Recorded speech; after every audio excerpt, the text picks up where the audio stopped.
Welcome home to USA Global TV and Radio, a place where dreams take flight, with authentic storytelling, diverse perspectives and meaningful conversations, where global stories unite and bridges are built beyond all borders. Discover world-class education, entertainment, hope and inspiration.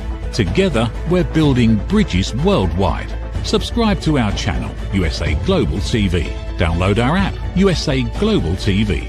Be our guest or join our team. Visit usaglobaltv.com. Thanks to our founder and executive producer, Dr. Jacqueline Kerbeck. Music score by Yeffy Tang from Cloud Road Music.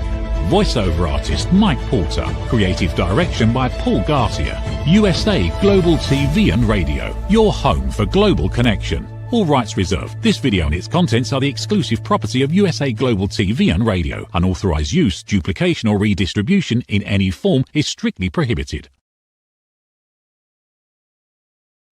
Have you found yourself holding on just a little bit too tightly to some of the plans that you are making? Having a plan, having it well laid out, making sure that you take all the steps, and then for some odd reason, it doesn't want to work out exactly the way that you wanted it to work out. I know the feeling. And I also know that some of my clients sit with exactly the same problem. That's why today we are looking at the understated art of surrendering and how we might be able to incorporate that into life and into our practice in order to, well, not hold so tightly, because that doesn't always work. You are also joining us here on USA Global TV and Radio in collaboration with all the other places that you will be finding us. And remember to also subscribe to our YouTube channels, USA Global TV and Radio, as well as Dr. Jacqueline Kerbeck, so that you can always be on top of all the new episodes. And of course, go and watch all of the previous ones too. So, without further ado, let's jump into this topic for today. And, well, I have asked for guidance around surrendering, and the guidance I got around surrendering was to surrender. So I'm surrendering to the message. I have no idea what will be popping out of my mouth other than that it will be something, and hopefully something useful and helpful for you to hear as you are listening to this message. So the place that I would like to start today is just the general observation that I've had, not only for myself, but also for clients that I work with, where we have a tendency to really hold on very tightly to those reins. And whether this is us making a plan, having a goal, and then I'm not saying just going for the goal, but having it detailed, laid out, step by step. And there's nothing wrong with this approach. Don't get me wrong. We want to have a plan. We want to have a goal. We want to be working towards something. Right.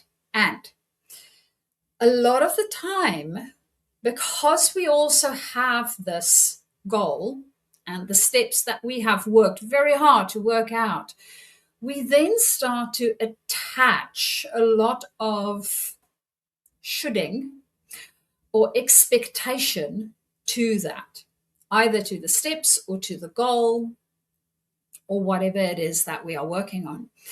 And as soon as we start to attach those expectations that it has to work this way, that it needs to work exactly the way that I have thought it out or the way that I have in my own perception, that's when we start to hold on to the reins just a tad too tightly. So, as I mentioned, having the goal, having the steps, having a plan B even, that's all fine. The problem really comes in when we have a energetic attachment to the outcome and a preconceived notion of exactly how and where we want it to show up. So say, for instance, I want to, I don't know, earn more money. My intention or my goal is that I want to increase my income in some way. Now, I have a hair that's tickling my nose. It might be that I have a very clear idea of exactly how I plan on getting this income.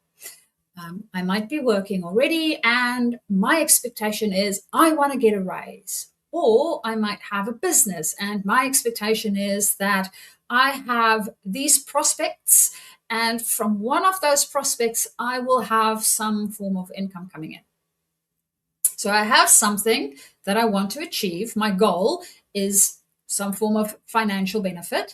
And I have very clear expectations of where I expect it to come from.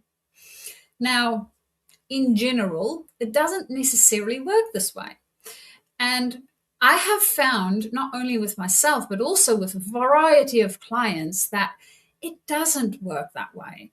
Because the thing that we expect, the thing that we have attached this energetic, emotional holding on tightly to, tends to blow up in our face from time to time.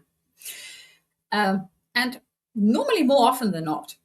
Whereas when we start to not hold so tightly and just have a general sense of the thing, it does have a tendency to be able to flow and work itself out and then go in the direction that it makes most sense. And serendipitously, stuff starts to fall into place and things start to happen, and we don't need to work it out.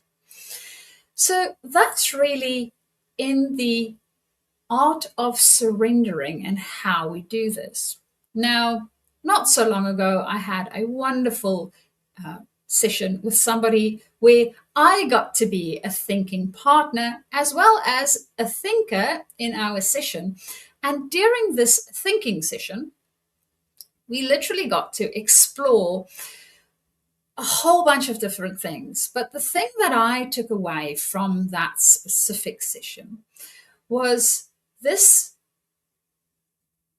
It's almost like the rules of engagement of life, right? And I'm not talking about social constructs. I'm not talking about your belief system that you have currently about it has to work this specific way. If you think about murmurations of birds, so when birds murmurate, they make these big balls of flying birds that, for some odd reason, they manage never to bump into each other. They also make all sorts of different shapes that looks incredible, and we stand in absolute awe. Now, how do they do that? I mean, do they go up front and come together as a group of birds and go, no, we need to work this out exactly the way that we're going to fly. We need to choreograph it. And then once we've done that, we need to practice it a couple of times. And then once we've done that, then we can bring more of the group together and so on and so forth. No, they don't. That's not what they do. They have a couple of rules that they employ. And as long as they stick to those rules, they don't bump into each other. It's not a problem. And they can do whatever it is that they want to do, and they can go in the murmuration, any place they want to go into this murmuration. And it's adaptable, and it's flexible, and it's fluid. And that is what life is asking of us. Yes, it does want us to have a little bit of structure, right? Some things that can help guide us, but it doesn't need to be rigid. It doesn't need to be rigid. Of all the beings on this planet, I think human beings have the tendency to be the most rigid of all of them. I mean, look at the buildings we create. So when you think about your own approach, whether it be you as a leader, whether it be in your life in general, or whether it is where you interact with the rest of society, the world at large, what is those fundamental rules of engagement for you to be part of the murmuration of life? Now that was really the question that I came away with during my thinking time with my partner, was what is those rules? And one of the things that so far, and I'm not saying this is the only rules, and I'm also not saying this is the rules, these are just the ones that I have observed. So I'm inviting you to observe with me and let me know what it is that you see as you murmurate through life. What's the rules that you are noticing? Because we might all notice slightly different rules. The one rule I have noticed very, very prominently that makes a big difference to this murmuration is surrendering. If we hold on, and as a species, as a human system, we have a tendency to want to be very controlled because we want to know. We want to know the thing. We want to understand the thing. And my engineer brain absolutely get that. We want to understand how it works. We want to know what the structure is. We want to see the pattern, whatever the thing is. So we want to control, because if I know it, I know how to influence it, I know how to impact it. And as soon as I know that, I can actually move it in a direction that I want it to move, right? So it's intentionality. But have you ever thought about the fact that maybe control isn't the way to do this? Maybe control is actually the counter of doing this really well. It might be that in the past control worked for us a little bit because, well, let's face it, it has. But is that really the way that if we were to employ all of us, so the whole system of me and the whole system of you and the whole system of everybody else on this planet, we were to employ those systems fully, would control really be the thing that brings us the biggest benefit? I don't think so. I really don't. I haven't seen that. We have tried it. We have very many years of exploring how control can be helpful for us. I mean, we have governments that try it out on us. Have you ever been happy when somebody tells you what to do? Typically, no. No. Somebody comes to you and they try to force advice onto you, which either you're not ready for or you did not elicit. Do you enjoy it? No, you don't. I mean, even just getting normal feedback where I know that I'm going to get feedback feels a bit uncomfortable for most people. Okay, a lot uncomfortable for most people. So why would wanting to control us work? So it doesn't work for me. I know my system gets very upset when it is being controlled or somebody else is trying very hard to control it, right? So if I respond that way, why would the rest of the systems around me, i.e., the way that I create, the way that I think about doing specific things, whether it be goal setting or planning or whatever it would be, why would any of that respond well to control? I'm not saying not having a plan. I am also not saying not being prepared. But I am saying this innate energy that we have of control, it has not been shown to me in any case that it is 100% effective 100% of the time and bring out optimal possibilities, thriving possibilities.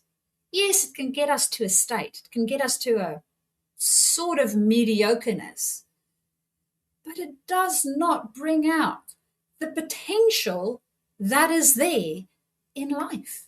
It doesn't. Because one of the other things that control does is control has this horrible tendency to, well, it can only operate as far as I can think. And typically for most people, I can only think as far as something that I have experienced. So if I can't think beyond my own experience, I cannot control beyond that, which means I perpetuate more of what I have already experienced. Now, if you have been in a place where you haven't had great experiences, how do you then create something that isn't that? when you want to control, you're going to struggle. It's going to be really, really, really, really difficult. And I've seen that. I've seen that with me. I've seen that with clients that I work with. Yet, as soon as we let go, as soon as we start to surrender, and this might sound like, what the hell, it's the easiest thing on the planet. I'll just let go. For some people, it's not too difficult. But for most of us, surrendering is almost the most difficult thing on the planet. Because now I have surrendered, immediately my thinking go, oh, well, I'm a small little boat in a big, big ocean. And if I surrender, I don't know if I'll ever survive. Right? How do I survive if I surrender? Forgetting that the thing that we are experiencing as an ocean is actually a womb, and we are safe, and it is okay. But we don't think about it that way because we see all this vastness, all this water, all this unfamiliarity, and then we get scared. And as soon as we get scared, we want to take back control because, damn, that's the only thing I have is control. But I can only control in the things that I've experienced before, which means my experience, for some odd reason, is telling me I'm in the middle of the ocean, although that's not really where I am. So if I control it like an ocean, which means I get more of the experience of an ocean.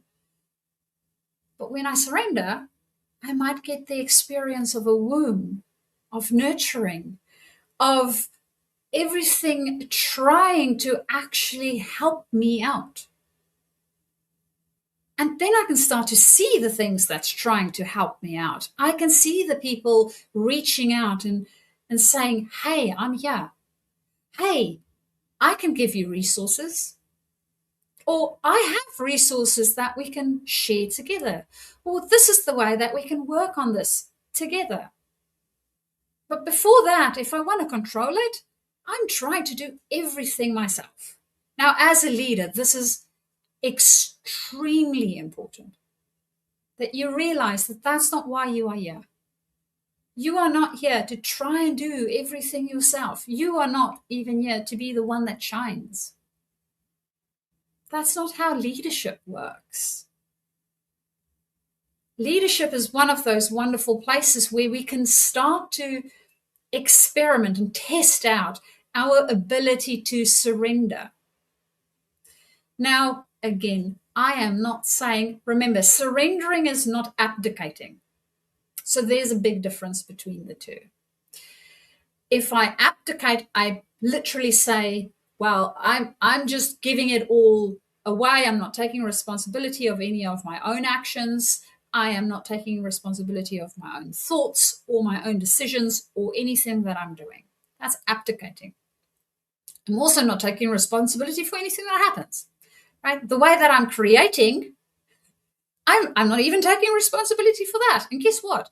As a human being on this planet, with every thought that you have, you are constantly creating, whether it is good things or bad things, doesn't matter. You are continuously in the creator seat. You're never leaving it. It's always there. And yes, a decision not to do something is still a decision. So as a leader, one of the things that we start to experience, start to experiment with, is this sense of being able to surrender, not abdicate, surrender. So I still have a goal. I still have a plan. But I do not have a very tight, energetic grip on this is how it should happen. No. As soon as I hear myself shoulding things, I know I'm holding on too tightly. I need to let go. It's like, this is a possibility. This is one of many possibilities. It doesn't have to work this way. It can potentially work this way. The other thing that I've also noticed once we're surrendering is it gives everything, all the energy around us, more possibility to actually put in place the things that we need to have in place in order for us to move towards the thing that we want to move towards a lot faster. Because we aren't holding on to the reins anymore. I mean, if you think about a horse, riding a horse, and I don't know whether you have ever ridden a horse, but if you think about looking at a movie while they are riding a horse, what do they do when they want the horse to stop? Right? They rein it in. Yep, you pull it in. Right? You rein it in. There's a reason why it's called reining in a horse. Now, what happens in life when I hold on too tightly because I want to control it? I'm doing this, right? My whole physiology is pulling in, which means I am reining in life. I am reining in my team. And it's not necessarily a good thing. It doesn't necessarily stop bad things from happening.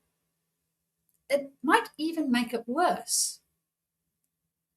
So when I'm surrendering, remember, if I'm riding a horse, right? Yes, I want to guide the horse where it needs to go. It has a head. It can think for itself. It knows where it's putting its own feet.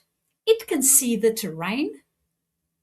So if I surrender to the horse and I trust the horse, that the horse would do what's best for it to stay upright, I don't have to do that. I don't have to do that. The horse can do it by itself. It knows how to do it. Why do we then want our team? We have people. They can think for themselves. They have brains. Well, most of them do. And when we treat them as such, they actually employ it too. They can work it out. What we need to do as leaders is we need to surrender it enough, give them space to actually work through whatever the thing is that they need to work through.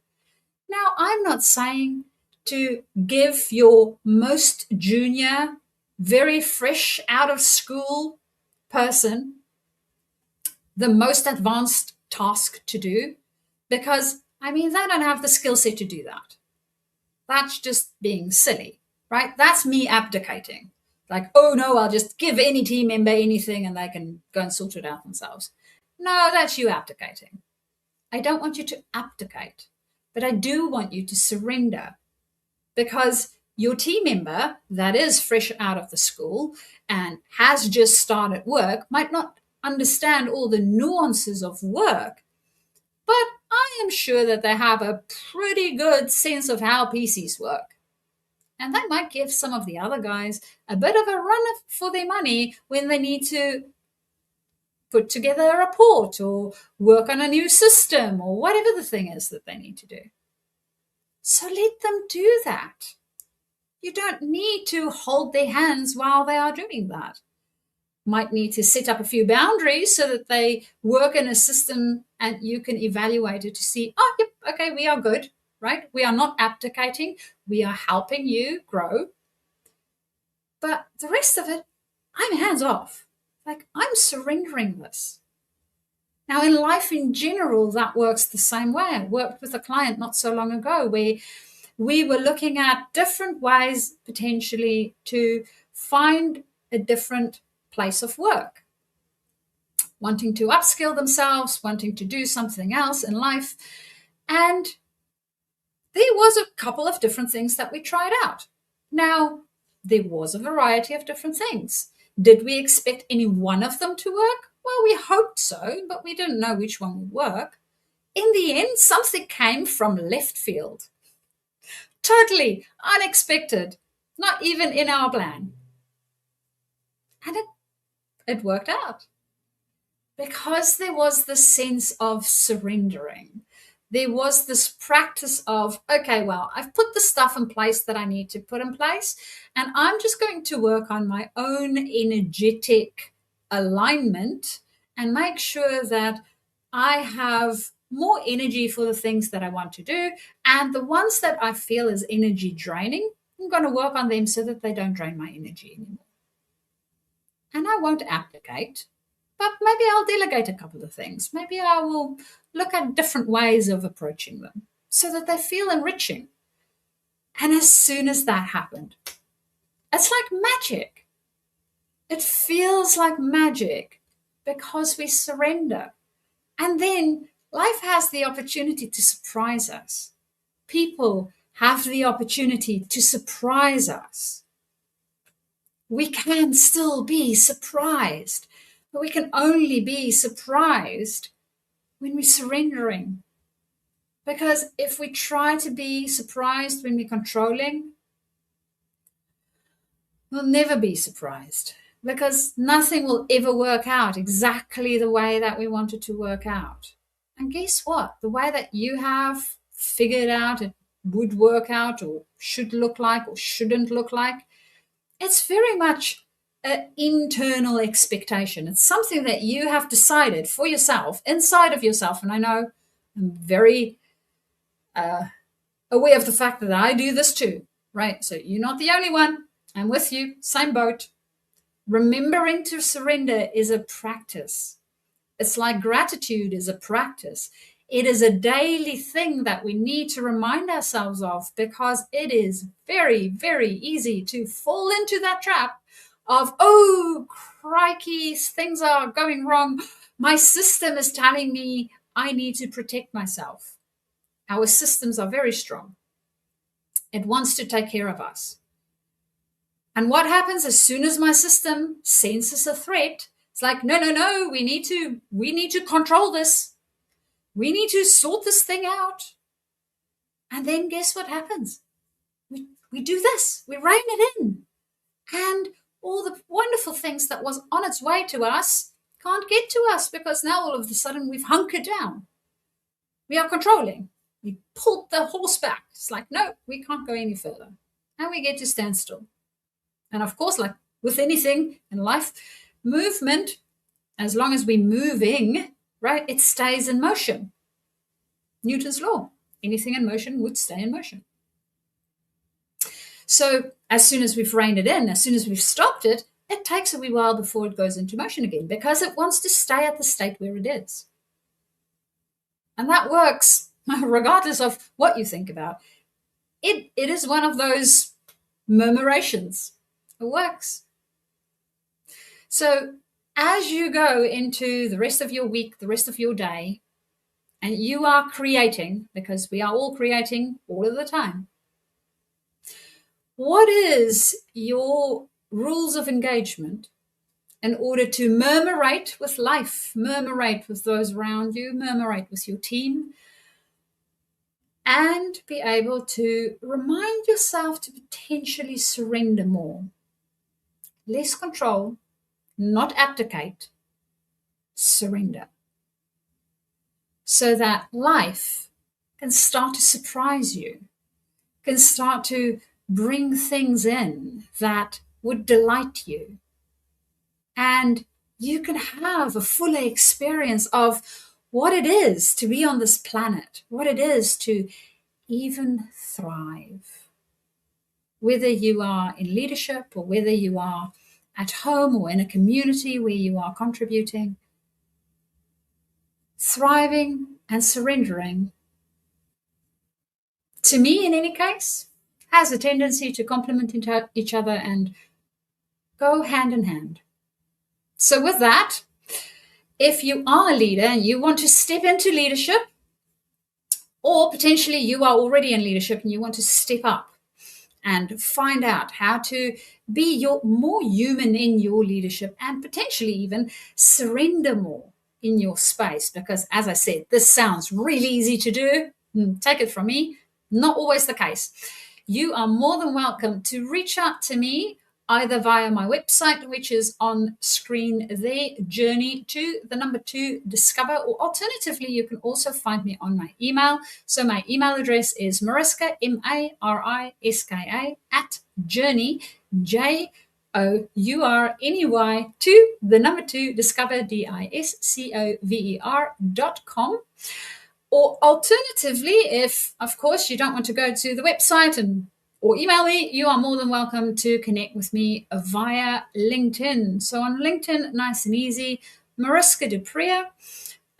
Alternatively, you might see Mariska D.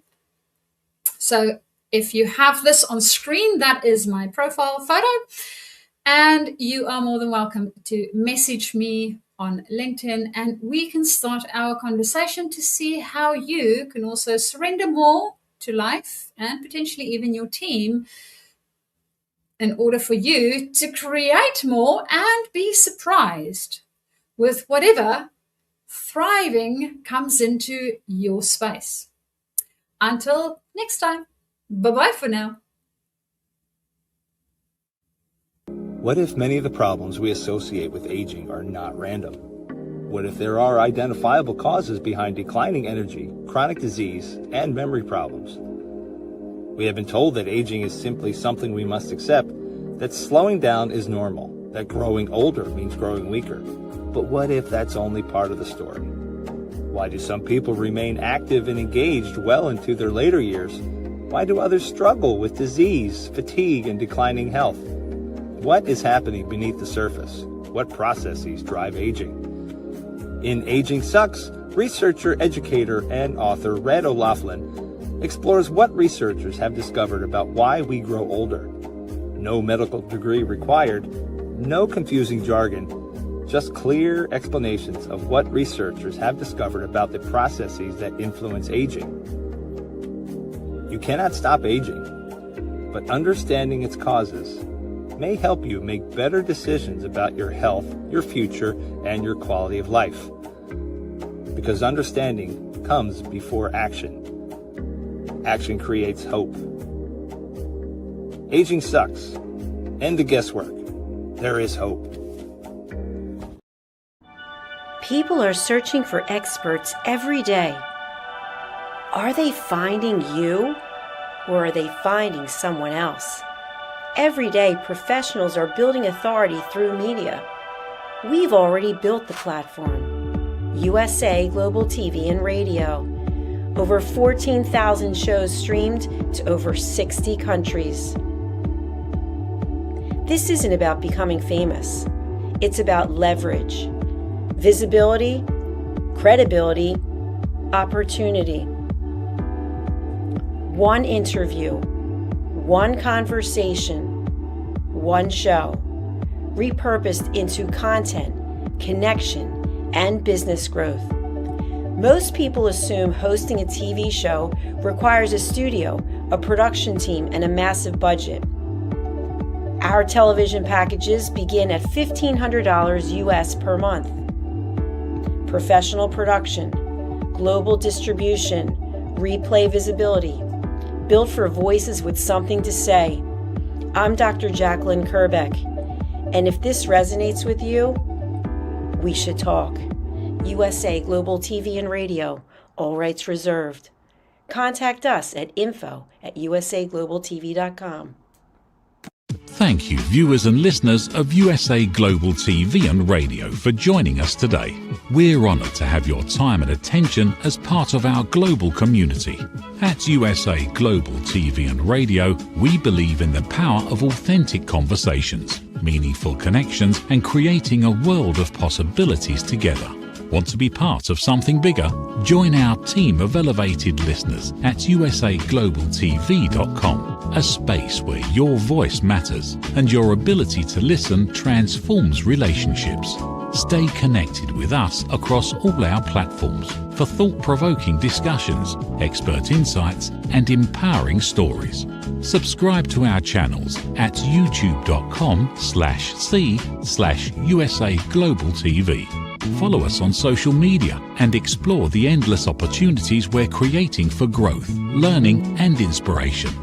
Together, we're not just broadcasting, we're building bridges and changing lives one conversation at a time. For inquiries, contact us at info@usaglobaltv.com. Produced by Executive Producer and Director Dr. Jacqueline Kerbeck. Voiceover by Mike Porter. Creative direction by Paul Garcia. All rights reserved. Visit usaglobaltv.com to view our full terms and conditions.